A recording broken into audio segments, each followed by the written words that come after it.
Here are 17 things we wish we knew before travelling Malaysia. We just spent 2 months travelling the entire length of Malaysia and it was absolutely amazing. However, we did make a few mistakes along the way, which is why we're making this video, so you don't make the same mistakes as we did. So number one is before you even arrive in the country, you need to sort out your visa. So if you are from countries like the US, the UK, or a lot of Europe, you are in luck because you get 90 days visa-free travel, which is absolutely incredible. However, you do need to sort out your arrival card, which needs to be done 3 days before you arrive in the country. However, once you've done this, you are free to explore the whole of the country at your own pace, and it's absolutely stunning. However, that brings us on to number 2. If you are visiting mainland Malaysia, Sabah and or Sarawak, if you're visiting more than one of those, you do need separate stamps in your passport for each one. So you will need to be stamped in and out of Malaysia. You can't use the e-gates to get out. We almost had that issue. We had to speak to the border official who had to give us the stamp. And then you will then be stamped in and out of Sabah and in and out of Sarawak. That's really important, otherwise you might be denied entry. So number 3 is about the currency. So in Malaysia, they use the Malaysian ringgit, which is often shortened to MYR, on like menus and at shops. So £1 is roughly about 5.7 MYR and $1 is about 4.2. So when you get there, know these conversions so you're not overpaying. So number 4 is street food. Okay, so when you're coming to Southeast Asia, street food is a big thing. Everyone knows about it. However, in a lot of countries such as Bali, Indonesia, Thailand, like you'll have heard of like Bangkok belly, Bali belly, and the street food can, in some cases, not all cases, some cases, make you quite ill. Not an issue in Malaysia. The street food is highly regulated and they have very strict rules and hygiene regulations to follow. So the street food is very safe to eat and it's actually some of the best street food in the world, certainly in Southeast Asia, especially in Penang. So make sure you try some of the street food. Don't miss out on that. We spent like 2 months there and we didn't get ill once from eating the street food, so highly recommend that. So our next point is about the wildlife. However, it's not the wildlife you probably are expecting. You need to be aware of the monkeys. We have definitely been caught out with this one. So we came to Malaysia thinking monkeys are beautiful, they're cute, they're friendly, they're a little bit cheeky, but no, they are little thieving things. And basically always make sure you don't have food like showing if you're around monkeys. Make sure you've got a bag on your back and it's closed. Don't leave it unattended. No, yeah, that was our mistake. We left our bag on a beach unattended and then turned around and there was a monkey rummaging through it and you can't really do much about it. No. Places like Penang, they have monkeys in their national parks. Even in Kuala Lumpur, there's some monkeys. That's the other thing, don't bring plastic bags around them because they associate plastic bags with food and then they're gonna take your plastic bag from you. One of the main places, obviously, Batu Caves. Just be aware there are so many monkeys there. And the pigeons, there's a lot of pigeons there too. Yeah. Take an umbrella. Yep. So that brings us on to how to dress. There is no strict dress code in Malaysia. However, it is a predominantly Muslim country, which means you need to dress respectfully. I mean, the locals will always be covered up. Even the men will always be wearing trousers. You don't have to go to that extent, but we would recommend, especially for women, covering at least your knees, ideally your shoulders, not wearing any like spaghetti straps or anything like that. I wouldn't wear crop tops. I wouldn't wear like short shorts. You might be okay in Kuala Lumpur, but in a lot of the country, I would just be a bit respectful. And if you are planning on going like in mosque, like the National Mosque of Malaysia, which we highly recommend doing, you obviously need to be fully covered up, but they can provide cover-ups to help you if you aren't properly dressed. Yes. So our next tip is about the public transport. This took us a while to get our head around because every place is slightly different. So if you're outside of Kuala Lumpur in places like Penang, Ipoh, Cameron Highland, if you're planning on getting a public bus, they only accept the exact amount. So say your journey was 7 ringgit 30, but you only have a 10 ringgit, you're paying 10 ringgit, you're not going to get any change. Yeah, it's cash only on most of the buses. However, when you go to Kuala Lumpur, they only accept card, they don't accept cash. So make sure you have a card. You can get like a local tap on tap off card, or you can just use like the metro and stuff, which accept a variety of like credit cards and debit cards. But the public transport systems are really good. We've used them a few times, particularly around Penang, and they are amazing. So don't be afraid of using them. Just make sure you've got some small change. Yeah. Okay, coming on to the next point. So the public transport in cities is amazing, but not only that, there is an extensive bus network across the country. We've used the buses so much to get between everywhere, basically, and they are very reliable. They are always on time. They are very comfortable. However, we would recommend booking the VIP buses. We have had it on the cheaper buses where we've got on, and like, it's kind of been falling apart. Not all of them. We have done some non-VIP buses, and on the one that was bad, we didn't have seatbelts, we didn't have tray tables, everything was just falling apart.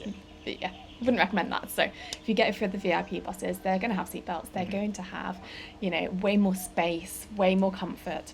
The one thing to note, however, is that the coaches don't have toilets by law. They are not allowed to have toilets on in Malaysia. So make sure you go to the loo before you go. Although on longer journeys, they will stop on the way generally.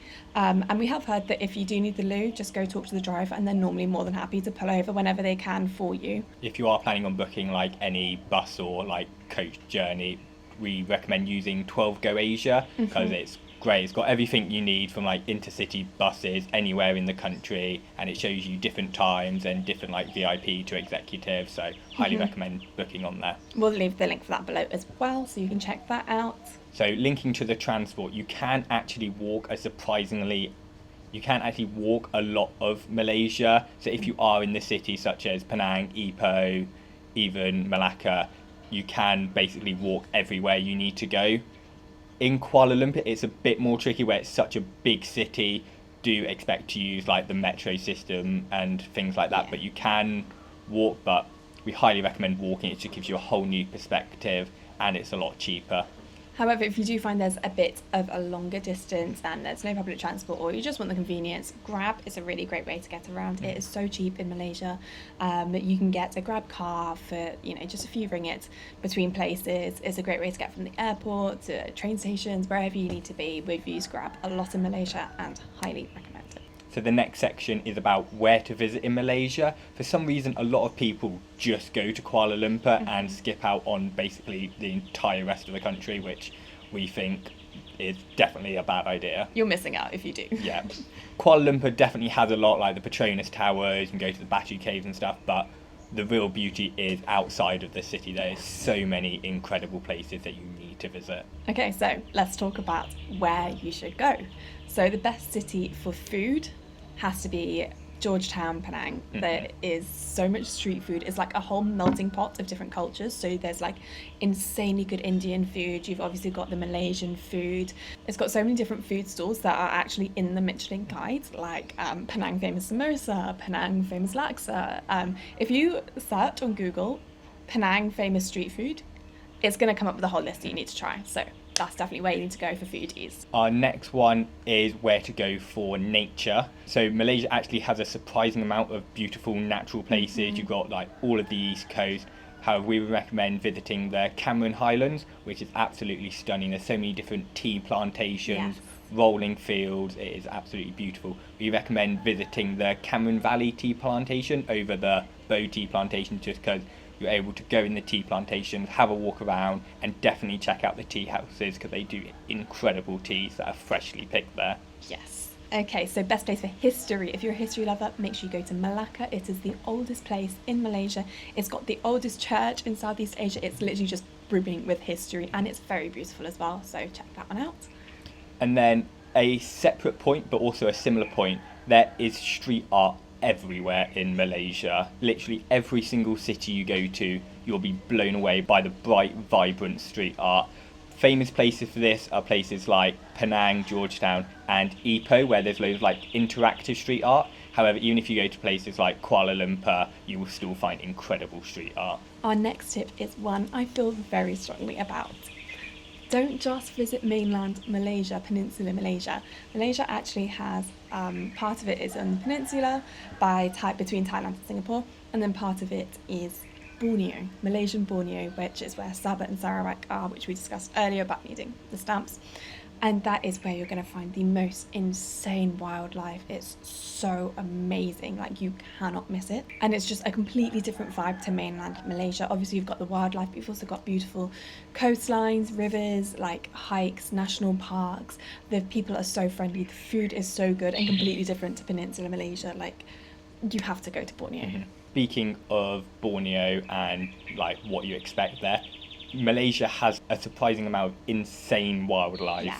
Like, not just in Borneo, Malaysia, where they have like orangutan, proboscis monkeys, and pygmy elephants, but even in mainland Malaysia, you'll find incredible snorkeling where you can find like turtle, insane amount of fish, obviously loads of monkeys. But yeah, if you are into nature, definitely don't skip Malaysia. Nope, it is the place to be. In fact, I think it's possibly one of the best places in Southeast Asia for wildlife. So further to that point, don't just visit the west coast of Malaysia. The east coast is where all the beautiful beaches are. Unfortunately, we didn't have time to go to them due to a mix-up with one of our flights. That's another story. However, we have seen photos, videos, we've talked to people that have been there, and it looks absolutely stunning.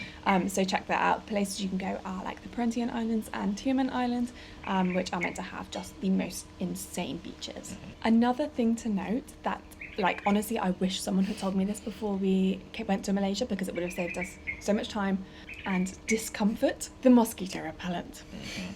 Especially if you're going to national parks, or do you know, any park, like even if you're going to Kuala Lumpur and you're planning to walk around like botanical gardens, you need mosquito repellent. It's not too bad in the cities, but when you're in amongst nature, you need mosquito repellent. And Malaysia doesn't do good mosquito repellent. It took us so long to find any at all. So we would highly recommend that you bring some from home. If you can't, if you're already in Southeast Asia travelling, whatever, and you find yourself caught out, go to Watson's or Guardian. They both do mosquito repellents. The best one we found was in Guardian. It's only sold in Guardian, and that was a brand called Off. It's marginally better than the others. It's still not amazing. Malaysia doesn't do mosquito repellents that contain DEET. So if you are someone that gets bitten quite a lot, make sure you bring some from home that does contain DEET, because you won't find it in Malaysia. Okay, moving on to number 16, our second to last tip. When is the best time to visit Malaysia? This is a difficult question because the west coast and the east coast have different rainy seasons. So the west coast you want to visit between December and March for their dry season. The east coast is between March and October for their dry season. You see the difficulty. However, we visited the west coast in June and July, which is very clearly their rainy season, and actually I would say it was absolutely fine. Yeah. We got a lot of sunshine. Almost every day was sunny. There was a little bit of rain in Georgetown, Yeah. but only for like an hour in the evening. Like, you could almost predict it. At 6 o'clock it was going to start to rain. Yeah. That's the thing. Even if you are visiting in rainy season, it's very unlikely it's going to rain all day and ruin your day. Yeah. It's more likely just to stay to like a few hours in the evening where it will chuck it down and you will get wet, but it's honestly quite nice and refreshing. So finally, probably the thing you've been most wanting to hear about is how expensive is Malaysia to travel. So obviously it will slightly depend on where you visit and how luxurious you want to go. However, we spent 2 months travelling there, and we spent around £25 or $30 a day each, which is very cheap compared to places like Singapore. You can obviously do it on a lot more expensive if you want to stay in nice accommodations, but we stayed in probably what we'd describe as luxury budget. So we stayed in like hotels and guest houses, which were actually really nice. Yeah. We didn't like go to dorm rooms and stuff, so you can obviously do it a lot cheaper if you want to. So to save some money, walk a lot of the places, get street food. However, restaurants are equally as cheap, so don't feel like you have to eat street food the whole time. Yeah, genuinely, restaurants were the same price as the street food, so go for whatever you want, not whatever you think you should get. So our budget breakdown, we on average were spending between £25 and £30 a night on accommodation for both of us. We walked everywhere. We spent money on attractions whenever we wanted to. We ate out every night, and we came in under the £50 mark almost every day. So that's everything that we wish we knew before we visited Malaysia. If you have any questions, drop them below. We will answer them for you. We've also made like a little document for you to keep with you, so then you can kind of refer back to it in a much easier and quicker form than watching this video all over again. If you want that, just click the link below. We'll leave it in the description. But if you have enjoyed this video and found it useful, make sure you hit the like and subscribe button, because it helps us out massively and allows us to keep on exploring and sharing amazing travel tips with you guys, so you know what to expect when you're visiting a new country.